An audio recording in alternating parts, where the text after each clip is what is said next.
আসসালামু আলাইকুম। সংবাদে আপনাদের সবাইকে স্বাগতম জানাচ্ছি আমি নুসরাত। শুরুতেই সংবাদ শিরোনাম। ইরানে নতুন হামলার বিষয়ে ট্রাম্পকে জানাবেন নেতানিয়াহু। গাজায় আশ্রয়কেন্দ্রে ইসরায়েলি গোলাবর্ষণ, নিহত ৫। গোপনে ইসরায়েলের সঙ্গে আমিরাতের চুক্তি, চাঞ্চল্যকর তথ্য ফাঁস।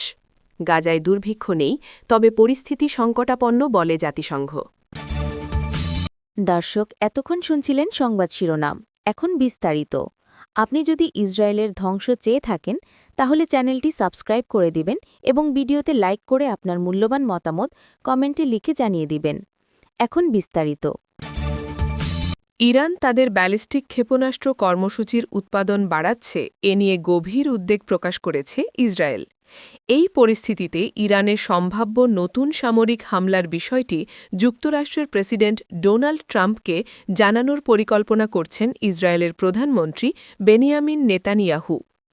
শনিবার ২০ ডিসেম্বর মার্কিন গণমাধ্যম এনবিসি নিউজের বরাতে রয়টার্স জানায়, চলতি বছরের মাঝামাঝি ইসরায়েলি হামলায় ক্ষতিগ্রস্ত হওয়ার পরও ইরান ক্ষেপণাস্ত্র উৎপাদন পুনরায় সম্প্রসারণ করছে বলে মনে করছে তেল আবিব। এনবিসির প্রতিবেদনে বলা হয়েছে, ইসরায়েলি কর্মকর্তারা ইরানের ব্যালিস্টিক ক্ষেপণাস্ত্র কারখানা পুনর্গঠন এবং ক্ষতিগ্রস্ত আকাশ প্রতিরক্ষা ব্যবস্থা মেরামতের চেষ্টাকে তাৎক্ষণিক হুমকি হিসেবে দেখছেন। একই সঙ্গে দেশটির পারমাণবিক সমৃদ্ধকরণ কেন্দ্র পুনর্গঠনের বিষয়েও উদ্বেগ রয়েছে।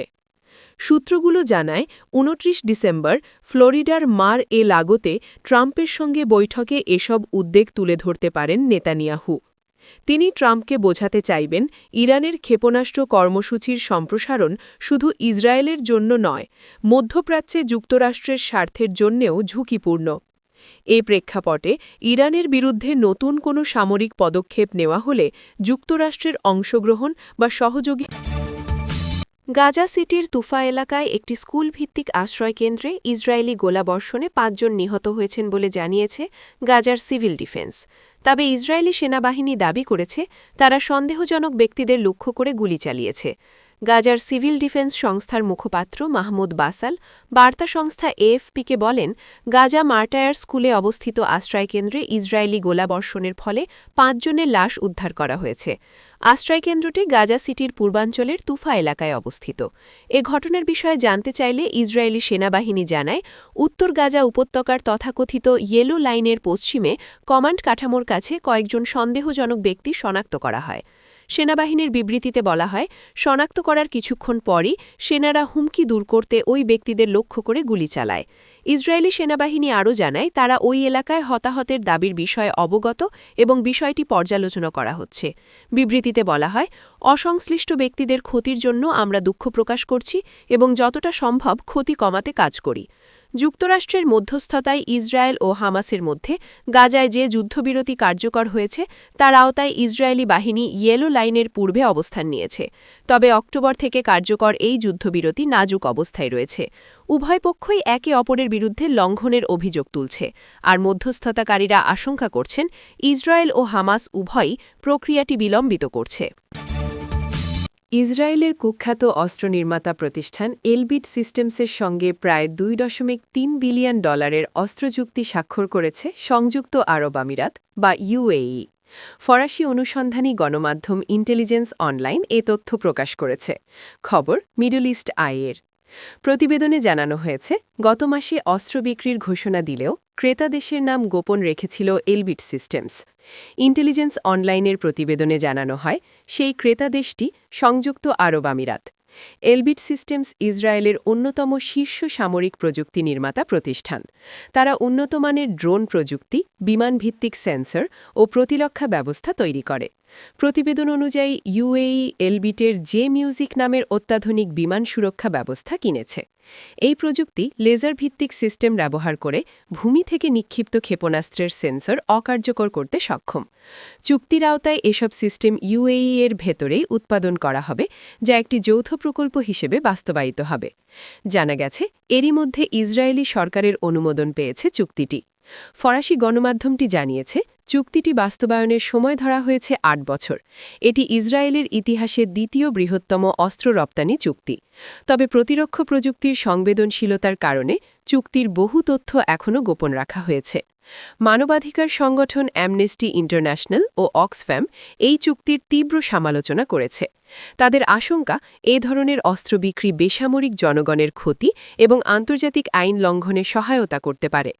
এদিকে আমিরাতের বিরুদ্ধে অভিযোগ রয়েছে তারা মধ্যপ্রাচ্য অঞ্চলের বিভিন্ন মিলিশিয়াকে সমর্থন দিয়ে আসছে, যারা গুরুতর মানবাধিকার লঙ্ঘনের সঙ্গে জড়িত।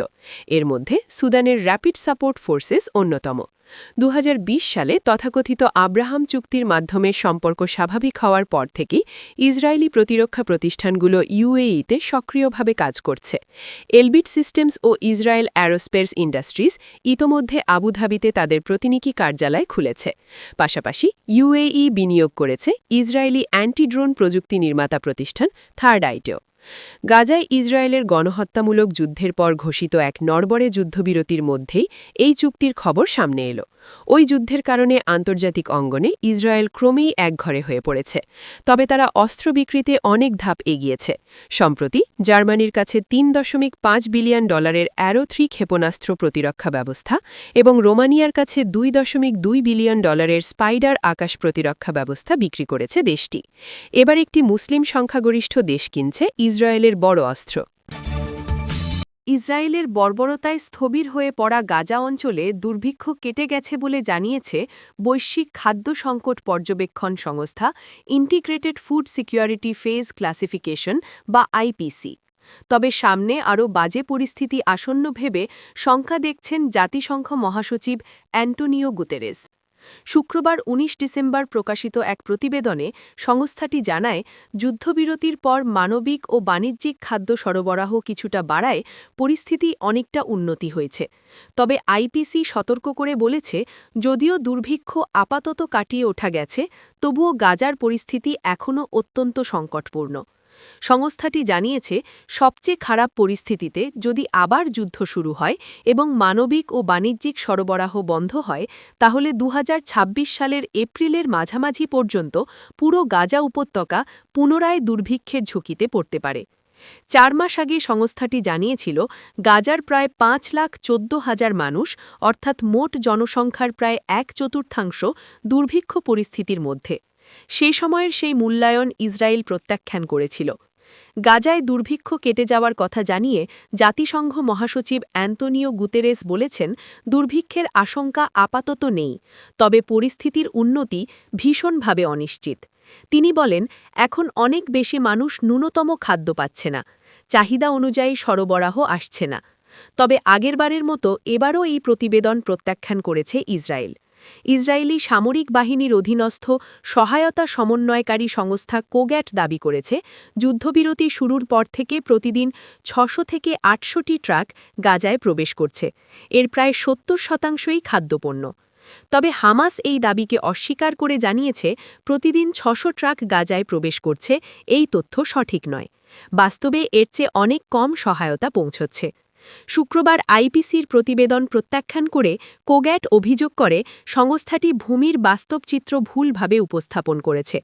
কোগ্যাটের দাবি, প্রতিবেদনের তথ্য সংগ্রহে গুরুতর ঘাটতি রয়েছে এবং এমন কিছু সূত্রের উপর নির্ভর করা হয়েছে যা গাজায় প্রবেশ করা মানবিক সহায়তার পূর্ণ চিত্র তুলে ধরে না। ইসরায়েলের পররাষ্ট্র মন্ত্রণালয় জানিয়েছে, আইপিসির প্রতিবেদনে যেটুকু দেখানো হয়েছে, বাস্তবে তার চেয়ে অনেক বেশি সহায়তা গাজায় প্রবেশ করছে।